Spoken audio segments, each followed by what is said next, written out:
What I do now, with the experience that I've just had as a homeowner in Southborough, I've had the hot water tank replaced, and they're literally, it was a reputable plumbing company. He's like, listen, do you want us to pull a permit? But if we do, we're going to charge you extra for that because it's additional time. And they were kind of like downplaying it, like you don't need, and I'm like, no, need it. But what happened is in Southborough, they installed it, but I needed to call the town to conduct the inspection, and I was unaware of that. And so it's tough because those contractors, you're relying on them. And to Fred's point, I say now, listen, no final check until I have a final signed and closed out permit in my hand. At every closing, I say you need to pull the permit, you need to close the permit, and you need to keep the permit. I did new construction, and we got the certificate of occupancy. And I go, you see this? I go, I've made a copy of it. I go, your deed's going to be at the registry of deeds. I go, people always like, oh, I want my deed, I want my deed. I'm like, no, this is what you want. This is your gold. And I go, you want to hold on to that golden ticket because this is a record. And I say, I've already sent this to you in a scanned copy, but you want to make sure you keep that record. And Fred, I want to tread very lightly on this, but I do want to talk about old work without permits. Fred, make sure you kick me if I say anything that you would disagree with. But typically, generally speaking, if there had been work 15 years ago done on a house, I'll use my old house in Grafton. There was the 1950s Cape, and they had built an additional deck. When, I don't know. I literally bought the house at foreclosure auction, and I remember when I was selling the house, they go, hey, there's no permits for this deck. And I go, well, listen, I think that deck is more than 10 years old. And I go, I took out the house 5 years ago. I had actually looked at the house the year before when I was in bankruptcy. And I go, so that's 6 years. And I've spoken to my neighbors, and that deck was built a long time ago.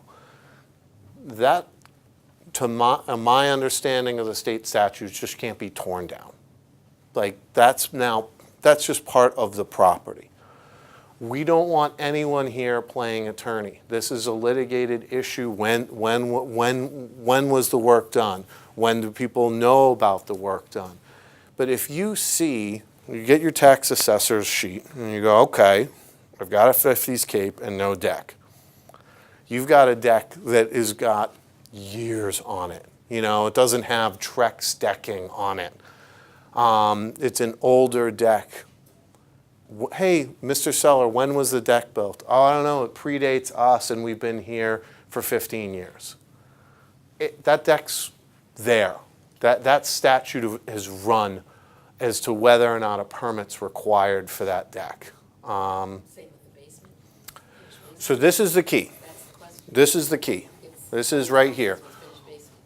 Illegal use. So you have a non-permitted use, which is an accessory apartment. It's a two-family and it's being used.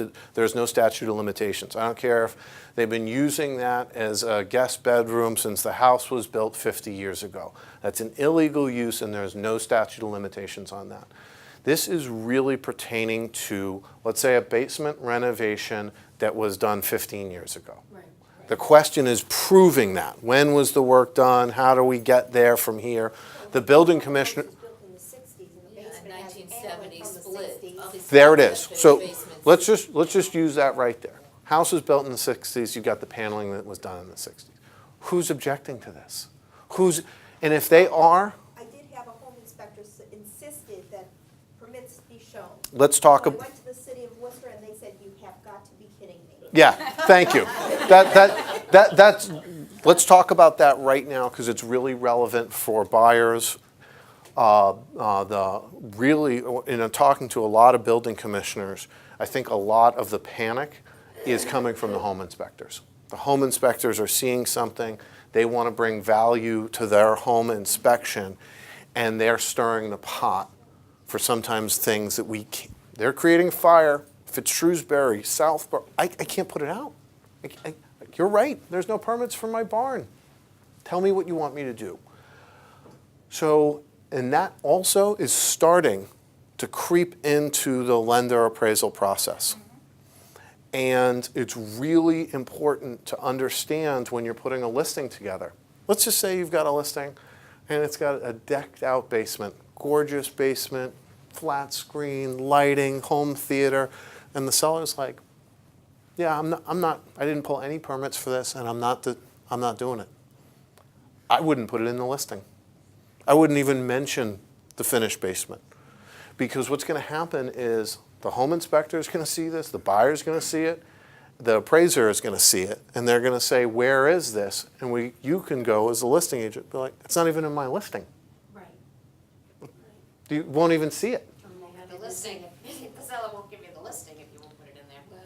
But, all right, so let's follow that. So if you don't, who do you think, if this just happened in Westboro, who do you think is being sued right now for false advertising? The listing. Oh, is it you? Yes. Yeah, because you you listed a property that you knew had an unpermitted basement. You added value to the property. So yeah, you got the listing. What'd you get? And again, we play odds. I go, none of us can practice at the far ends of crazy buyers and sellers because we have them. Those are all the fun stories that can you believe that? Listen, our practice is not at the far left and the far right. It's at the bell curve in the middle. And that bell curve, most of these are going to be, oh, we need to close out some roofing permits. Oh, there's an issue. Let's go to Fred. Let's get this matter resolved and without making a fire that we can't put out. Are we going to have those fringe issues? We are. But having items with respect to that finished basement, that gorgeous finished basement, it's going to get flagged. And the bank is not going to, the bank's going to basement eject. was finished when the house was built, but they didn't keep good enough records at the town hall. They Right. have the permit from the house being built, but Right. not accurate enough or I think- enough to say the basement was finished. Right. What do you do then? This is the conversation. And just be like, hey, listen, there's no permits for this. Right. We can't necessarily show that we can give you one. I can't give you those permits for my barn.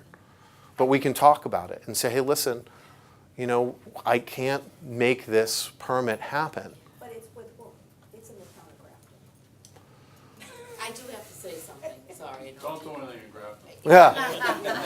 You're on Well, camera. it's kind The of fire hard to department, imagine when you in look Grafton, this is the problem, the fire inspector's coming down. to That's the right. house, And he's calling, and I had this happen to me, he literally called Bob Berger. Sure. And he came down, we were in the middle of the fire inspection, and said, we don't have a permit for this bedroom. Wow. They had permits, but they shouldn't have been using it as a bedroom, so it was clarified. However, that's what's happening, so. And so that's a perfect illustration of being ahead of the problem. Even if you don't list it though, I mean, just saying, even if you didn't list that down there, now we're having the fire inspector call Bob Berger and tell him that, hey, we have a basement down here, there's no permits. Be careful, if now I may what? interject, Yeah, please. Just be careful with that one. Basements, Now what happens? well, finished basements are one thing, I mean, those things happen.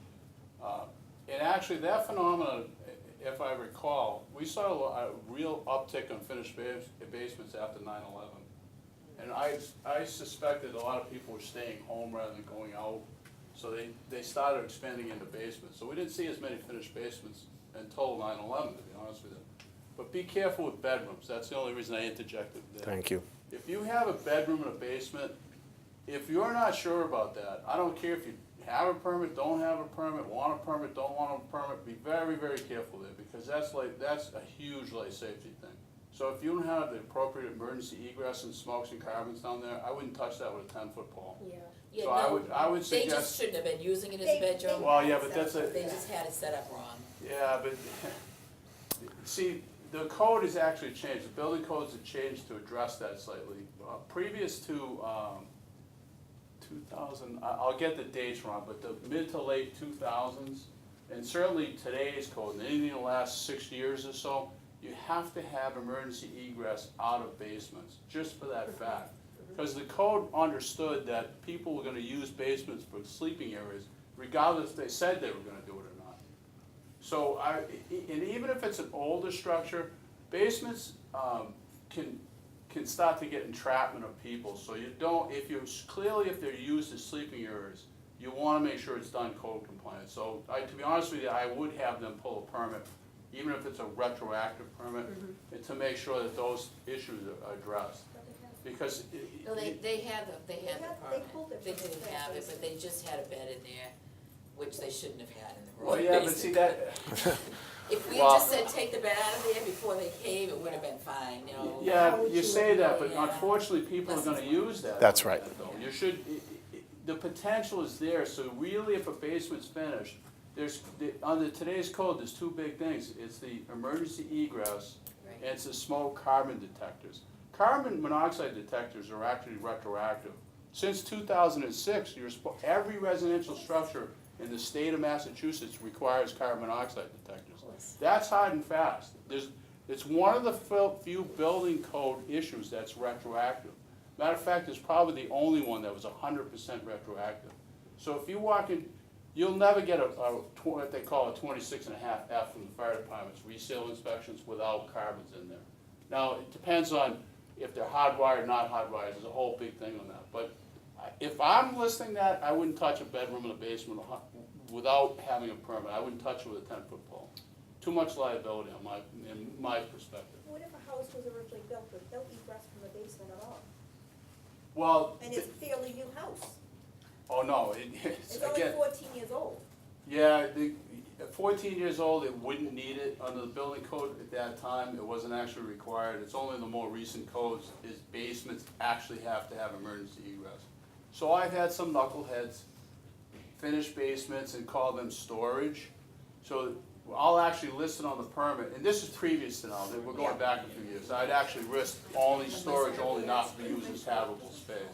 So if you have documentation to that fact. Same way with bedrooms, to be honest with you, in basements, I would typically today, we'd list them as not to be used as sleeping areas.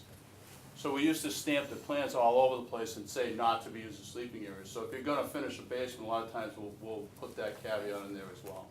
Which is So- what they did at the end. You can't stop somebody from using it as a bedroom, but if you document it, then it kinda takes all the liability off of us, off of you, whatever. And just to jump in, I know there's a lot of questions, but just to jump in on that basement, you know, you've got to be ahead of these things. So that living space in a basement, oh no, we don't use it. And I had a situation where someone literally walked over to the sofa and pulled out the sofa bed.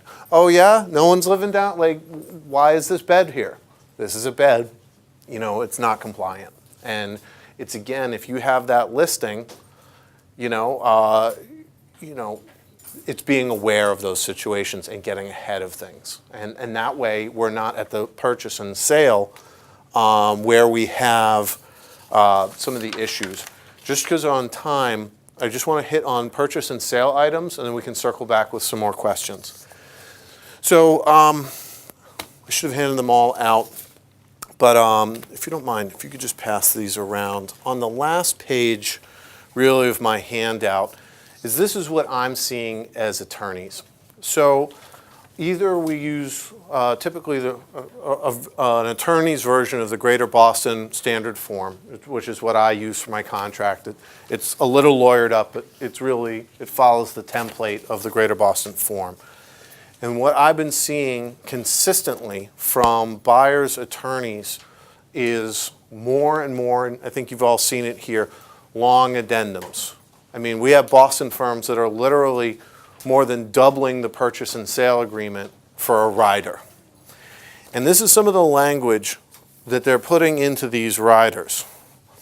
Seller has no knowledge of open building permits. In the event there are any such open building permits, seller shall obtain final sign-off by the inspector for said open permits.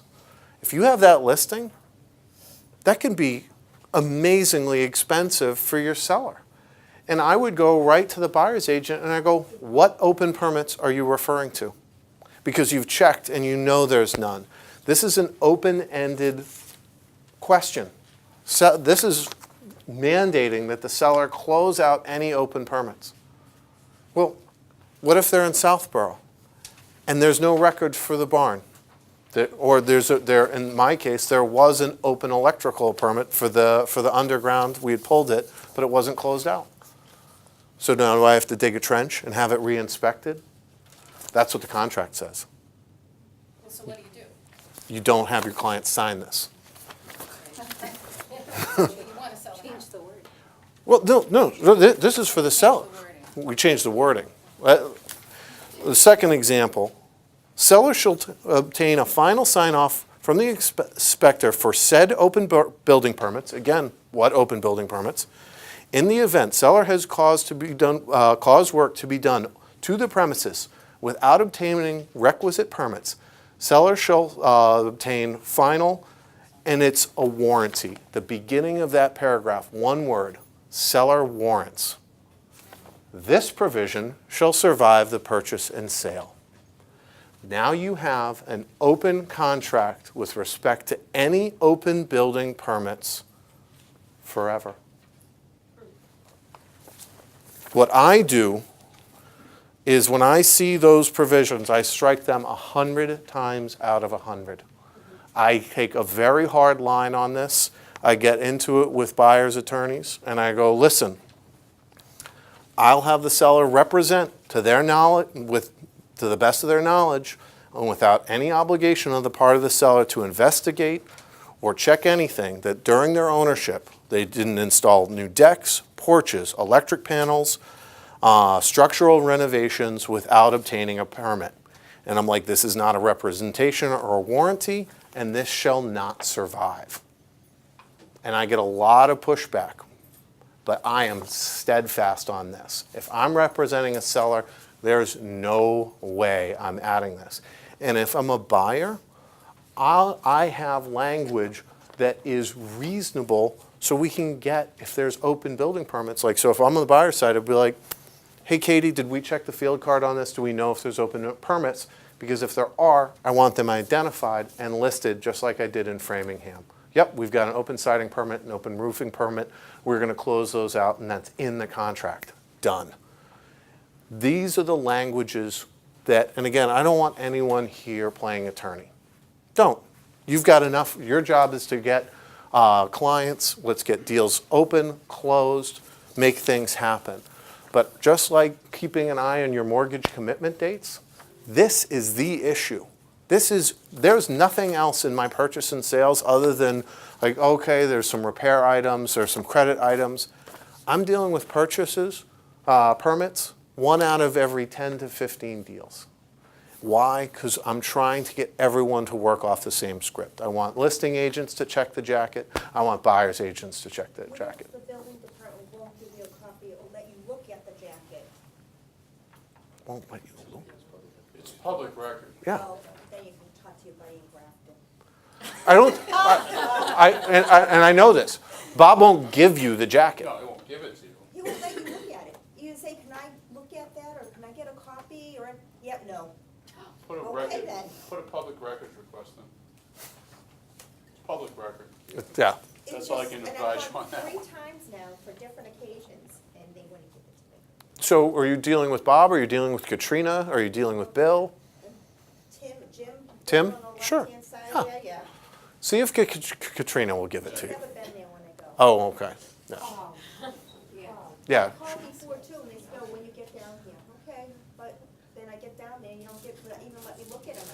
So is this for a listing or a purchase? Some listing from purchase, So if it's a listing, like if you were getting that type of flack from the inspector, I'd have the homeowner say, like, this is my record. Yeah, because I said, if it wouldn't be too much trouble, can I look at that or get some copies? Yeah, it's too much trouble. Okay then. Oh, wow. And just be like, I'll make copies right here.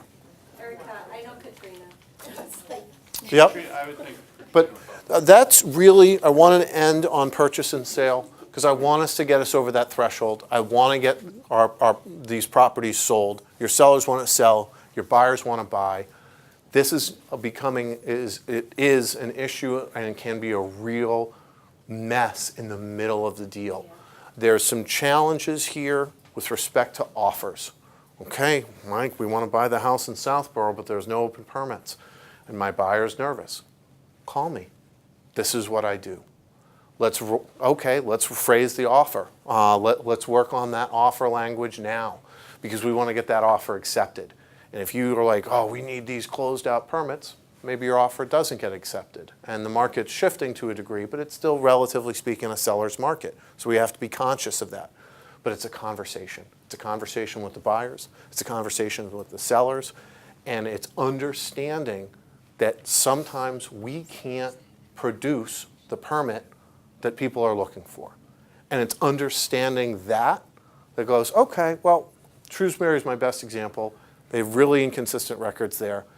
And I go, listen, I call it a permit hunt. Now we're going on a permit hunt. Great. What happens when we don't find it? Now everyone's upset and we've wasted this time and energy. Let's talk about it. What do we want to do here? Is it a Fonzie apartment? Is it an accessory dwelling? We might need to get a permit. Yeah, let's make sure we do. All right, some questions. Yeah, a couple of questions. First of all, to all my agents, when you have a bedroom and a basement, that's a red flag. Be very careful how you list that. I've had agents come to me and say, Chuck, it's a 5-bedroom system. I know I can put that in as a bedroom because they have that extra capacity. No, it doesn't meet code. It may not meet code for either smoke carbon monoxide Right. or exits. Be very careful. When in doubt, do not list it as a basement. Do not list it as a basement, because that's documentation that can come back to bite you. You represented to someone that this is a 5-bedroom house and one of them are in the basement. God forbid there's a fire, somebody gets injured. We're in deep trouble, all right? But the question I have for you, Mike, Yeah. is as a buyer agent, all parties going into a transaction recognize that it's an unpermitted basement. All parties are going to accept that. But the buyer says to the buyer agent, does this affect my insurance at all? To the best of my knowledge, this is a great question, and thank you, because I've heard this kind of anecdotally, that like, oh, the insurance companies won't cover this claim. I've heard that. I have never seen that in practice. I think where I always say, I invest in real estate, and one of the things is there's a lot, I look for multifamily homes. And there's a lot of Fonzie apartments that I look at, and a lot of Laverne and Shirley's.